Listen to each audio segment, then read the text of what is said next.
Assalamualaikum sahabat Villa. Untuk membantu dakwah kami, yuk salurkan donasinya di nomor rekening di bawah ini atas nama Ziz Umatul Firdaus. Yuk teman-teman semua, kita berinfak bersama. Assalamualaikum teman-teman. Kembali lagi nih di acara Cinta, curhatan indah tentang agama yang muda punya kajian. Nah, hari ini kita bakal bahas tentang apa aja sih sunnah-sunnah yang harus kita lakukan di dalam bulan Ramadan. Karena hari ini udah minggu kedua bulan Ramadan ya. Gak kerasa kan teman-teman? Nah, hari ini kita bakal bahas juga tentu bareng Ustadz Indra Andia. Assalamualaikum Ustadz. Waalaikumsalam warahmatullahi wabarakatuh. Sehat Ustadz? Alhamdulillah. Udah ada jadwal buka bareng Ustadz? Setiap hari. Bareng keluarga ya Ustadz maksudnya. Iya. Soalnya nih kalau minggu kedua tuh masih kayak awal-awal menuju banyak buka bersama gitu. Meskipun lagi COVID juga kayaknya itu tidak akan melupakan kebudayaan kita untuk buka bersama. Agenda rutin ya. Agenda rutin. Nah, Ustadz hari ini kita bakal bahas yang juga akan menjadi kunci kita mungkin ya di bulan Ramadan, yaitu tentang sunnah-sunnah Ramadan yang sering terlupakan. Kan kadang-kadang kita cuman ingatnya bulan Ramadan ya puasa gitu, padahal sebenarnya banyak sekali ya Ustadz kayaknya ibadah yang harus kita lakukan di bulan Ramadan ini. Nah Ustadz di ini kayaknya hadis yang cukup terkenal ya Ustadz. Jadi mungkin ini juga teman-teman juga pasti dengar nih. Cuman ini menjadi pertanyaan juga bagi kita semua. Karena ini hadis yang udah cukup terkenal ya Ustadz. Jadi dalam hadis itu Rasulullah SAW bersabda, banyak sekali mereka yang saum namun yang dia dapat hanya lapar dan haus aja gitu Ustadz. Itu kayaknya teman-teman pasti udah sering dengar tuh hadis itu. Nah itu tuh kenapa sih Ustadz kita mendapatkan cuman lapar dan haus aja gitu, padahal kan puasa gitu. Image-nya kan puasa langsung kayak soleh dan solehah gitu. Insya Allah gitu Insya Allah. Baik. Alhamdulillahirabbil alamin wassalatu wassalamu ala asrafil anbiya'i wal mursalin wa ala alihi wa ashabihi wa man tabi'ahu bi ihsanin ila yaumiddin. Asyhadu an la ilaha illallah wahdahu la syarikalah wa asyhadu anna Muhammadan abduhu wa rasuluh alladzi la nabiyya ba'dahu ma ba'du. Alhamdulillah, dengan izin Allah pada kesempatan hari ini kita masih diberikan oleh Allah kesempatan untuk bisa merasakan nikmatnya.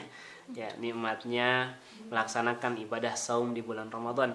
Ya, banyak saudara-saudara kita yang mereka belum merasakan, belum merasakan kenikmatan ibadah saum di bulan Ramadan. Dalam sebuah hadis Nabi SAW bersabda, orang yang saum itu dia akan mendapatkan dua kebahagiaan. Ya, yang pertama adalah farhatun indal fitri. Jadi kebahagiaan ketika berbuka. Itu masya Allah nikmatnya luar biasa. Ya, dari kita subuh sampai maghrib kita tahan gitu ya, tidak makan, tidak minum.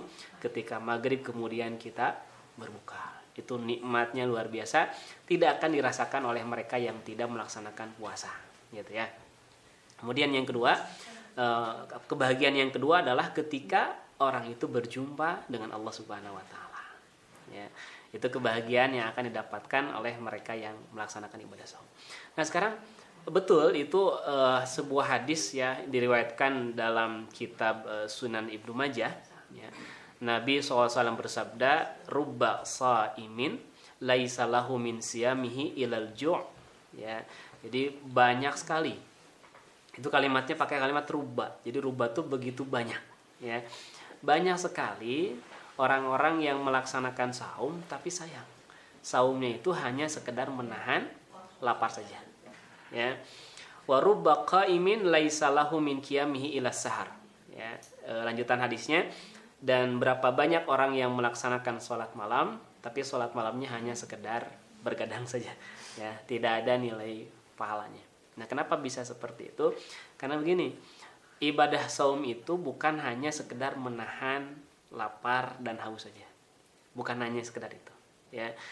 Tapi ada hal yang harus kemudian kita perhatikan. Di antaranya adalah saum itu bukan hanya menahan mulut supaya tidak makan, tapi juga menahan mulut supaya tidak ngomongin batur gitu. Aduh, kayak ya, jadi harus tahan dulu lah gitu. Sampai maghrib kan Ustadz? Jangan. Ya, jadi minimal belajar ketika puasa itu, ya, ketika saum itu menahan untuk bukan hanya menahan lapar gitu ya, tapi menahan ini mau mau membicarakan keburukan orang tuh tahan gitu. Saya lagi saum nih, nah, gitu. Bahkan kalau ada orang yang ngajak bertengkar saja, kalau lagi saum, kata Nabi jangan dilayani. Gitu. Jadi kalau ada orang nih, kita lagi saum ya, lagi puasa, ada orang ngajak bertengkar, punten ya, saya lagi saum. Kayak pada maghrib. Nggak boleh juga, maksudnya kita tahan gitu. Nah, jadi orang yang saum itu hanya sekedar menahan lapar dan haus saja. Kenapa? Karena dia hanya sekedar menahan makan dan minum saja. Seharusnya saum itu berpengaruh terhadap dirinya, dia menjaga lisannya, gitu ya, tidak membicarakan keburukan orang lain, dia menjaga perbuatannya, matanya pun dijaga supaya tidak melihat hal-hal yang diharamkan oleh Allah, gitu. Nah, jadi saumnya itu bukan hanya menahan lapar dan haus saja, tapi berpengaruh kepada kesehariannya, kepada akhlaknya. Itu ibadah saum yang dia menjalankan sunnah-sunnah Rasulullah SAW. Jadi kalau misalnya yang cuma nahan lapar dan haus aja jadinya ini ya Ustadz rugi ya, karena sebenarnya kan kalau bulan Ramadan itu dilipat gandakan gitu kan Ustadz? Iya, jadi yang sunnah jadi wajib, yang wajib dilipat gandakan. Itu bulan Ramadan tuh. Makanya kalau bahasa pemasaran mah bonus besar-besaran. Mungkin ya kayak belanja 4.4 kayak gitu-gitu kali ya. Bener diskon gitu ya Ustadz ya. Oh gitu, jadi jangan sampai kita juga teman-teman menjadi yang disebutkan tadi di hadis ya Ustadz. Iya, kayak yang betul. Jadi gini Din, jangan sampai perut kita saum tapi ngomong kita masih suka bohong gitu. Ya, perut kita saum tapi lisan kita masih menggibah. Nah, berarti saumnya belum begitu berpengaruh gitu. Ya, walaupun ya mungkin butuh proses ya. Ada orang-orang yang saum mungkin dia belum bisa menahan, yang mudah-mudahan kedepannya kita udah gatel gitu Ustadz kayaknya mulutnya tuh. Ya aku juga merasakan sih. Ya. Nah, makanya dengan saum belajar untuk menahan. Makanya kenapa disebut saum? Karena imsakun itu ya. Tahan itu. Greget gitu. Tahan aja gitu. Tuh, teman-teman. Yuk kita tahannya bukan cuma lapar tapi gosip-gosip tetangga juga kita jaga ya. Nah, selanjutnya Ustadz nih, karena tema hari ini adalah sunnah-sunnah yang sering dilupakan. Sekarang ini mau nanya nih Ustadz, apa aja sih sunnah-sunnah yang kadang-kadang bahkan sering kita lupakan di bulan Ramadan ini? Ya, sebetulnya kan ini ibadah saum ini ibadah yang sering kita lakukan setiap tahun ya. Gitu. Yeah. Ini hanya sebagai penguatan saja, atau mungkin juga ada yang memang belum tahu, mudah-mudahan bisa menambah wawasan ya. Apa sunnah-sunnah yang sering dilupakan ketika bulan Ramadan itu adalah kata Nabi SAW, catat nih. Ya, menyegerakan berbuka. Oh, ya. Itu mah saya nomor 1 Ustadz.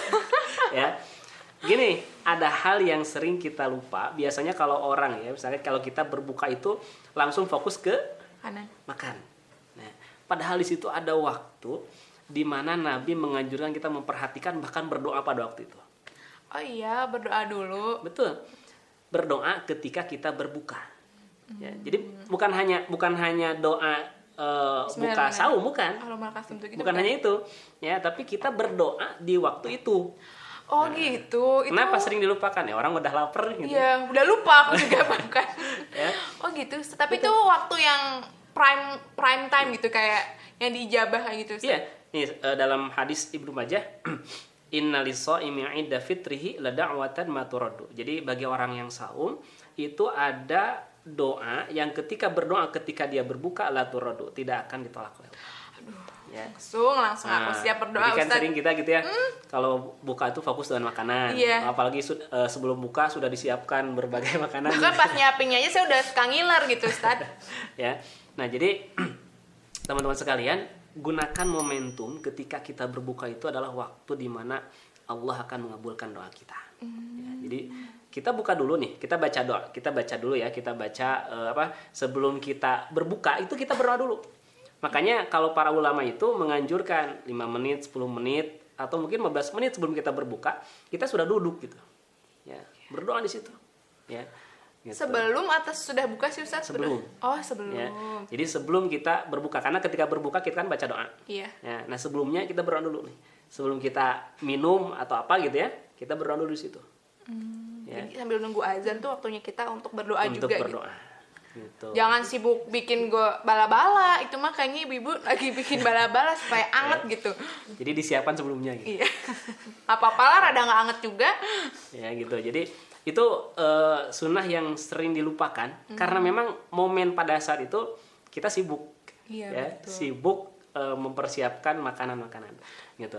Dan jangan lupa ya ketika kita berbuka itu ya ada doanya. Kan gitu Iya. ya. Biasa doanya yang mana? Kan kalau Allahumma. mama, iya tuh Allahumma kasum tuh lebih gampang. Ya. Cuman kata mama ada tuh lagi doanya, Ustaz, tapi Gimana? aku hafal. Belum hafal ya. Iya. Jadi memang ada yang menyatakan Allah malakasum tuh hadisnya dhaif, Iya. ya lemah gitu. Tapi ulama juga ada yang memperbolehkan menggunakan hadis itu, ya doa itu. Dan memang yang derajatnya lebih sahih itu doanya zahabadz dhama'u wa batalatil uruqu wa thabatal ajru insyaallah. Jadi zahabadz dhama'u telah hilang rasa haus. Berarti bacanya setelah minum sebelum minum. Setelah hilang rasa haus. Mungkin Ya. Jadi di sini juga terjadi perdebatan para ulama ya. banyak gitu. perdebatan juga. Jadi ada yang mengatakan ya ini kan doanya telah hilang rasa haus, berarti sudah minum kan gitu. Masa belum minum tapi sudah hilang gitu. Tapi juga memang kalau secara konteks secara konteks hadis itu betul bahwa kita minum dulu kemudian baca doa itu. Tapi kita nggak salah juga ketika ada orang yang baca doa itu dulu kemudian minum karena hadisnya menggunakan kata idza. Idza itu menunjukkan waktu yang akan datang gitu. Jadi berdoa baru kemudian minum ya. Jadi dua-duanya juga boleh diamalkan ya. Itu pemahaman dari para ulama. Jadi kita berdoa, doanya bebas sebelum kita berbuka ya. Doa kita doa bebas, apa kebutuhan kita panjatkan kepada Allah ketika saat itu. Nah, kemudian ketika azan kita baca doa itu.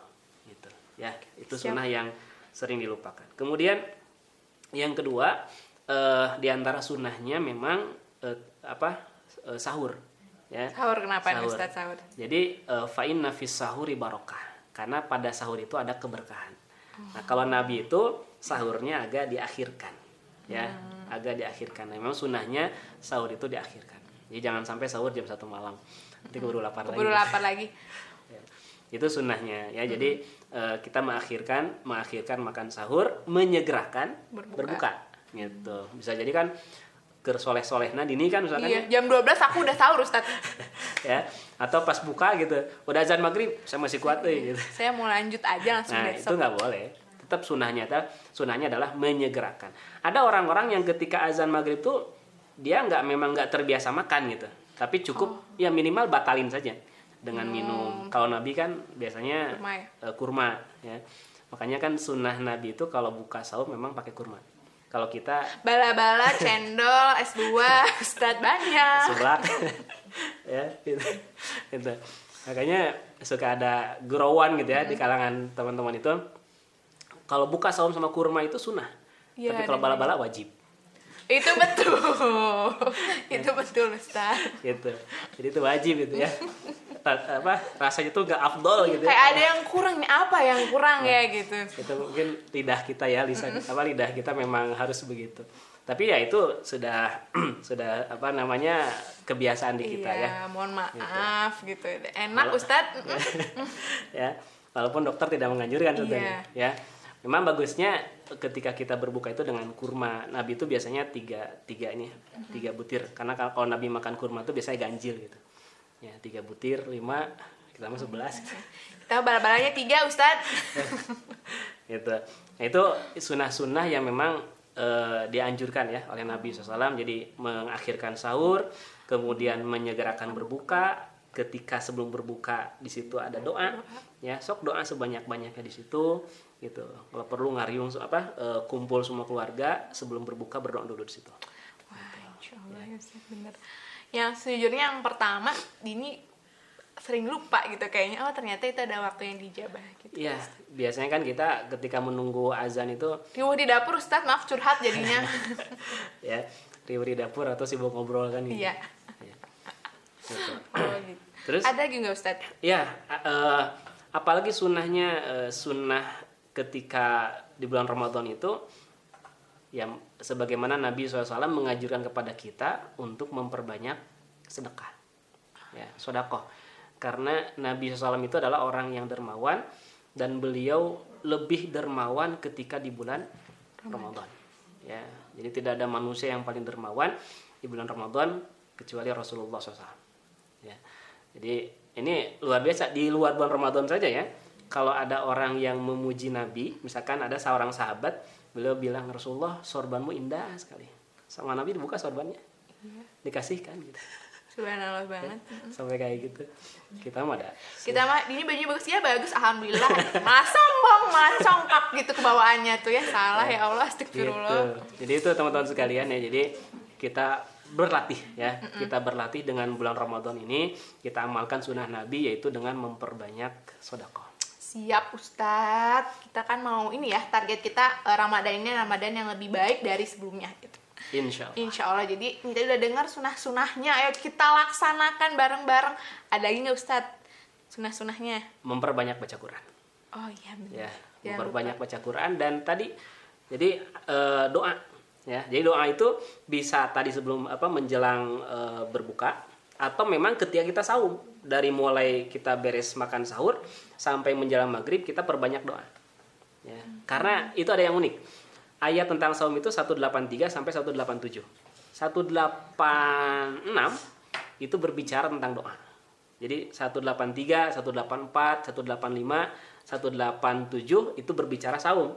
Di situ diselipin selipin ya, dimasukin doa ya, gitu ya. Iya, jadi tidak ada kaitan dengan Ramadan, tidak ada kaitan dengan saum, tapi di situ khusus membahas doa. Intinya menunjukkan bahwa orang ketika berdoa ketika dia saum, apalagi di bulan Ramadan, peluang diijabahnya itu besar. Gitu. Jadi siap Ustadz. Doa. Nih, siap teman-teman untuk mengamalkannya, sunah-sunah yang kadang-kadang kita lupa nih, tapi ternyata itu adalah waktu-waktu diijabah, itu adalah pahala yang juga besar ya Ustadz ya. Jadi ayo kita laksanakan apa yang tadi diucapkan Ustadz. Tadi udah banyak ya, mengakhirkan sahur, bukan karena telat bangun ya, emang mengakhirkan sahur, terus mempercepat buka puasa, membaca doa sebelum berbuka puasa ya Ustadz ya. Terus nanti juga memperbanyak sedekah dan juga memperbanyak baca Al-Quran. Karena hari ini tuh belum selesai nih, masih ada sekitar mungkin 2 minggu lagi untuk buka puasa. Untuk beribadah di bulan Ramadan gitu teman-teman. Makasih teman-teman udah nonton, makasih juga Ustadz udah memberikan ilmunya. Semoga bermanfaat bagi teman-teman dan kita semua. Amin. Jangan lupa di komen, like, and subscribe karena ini juga bulan Ramadan. Semoga pahalanya berlipat-lipat nih karena nge-share video ini gitu. Makasih ya teman-teman udah nonton. Wassalamualaikum warahmatullahi wabarakatuh. Waalaikumsalam warahmatullahi wabarakatuh.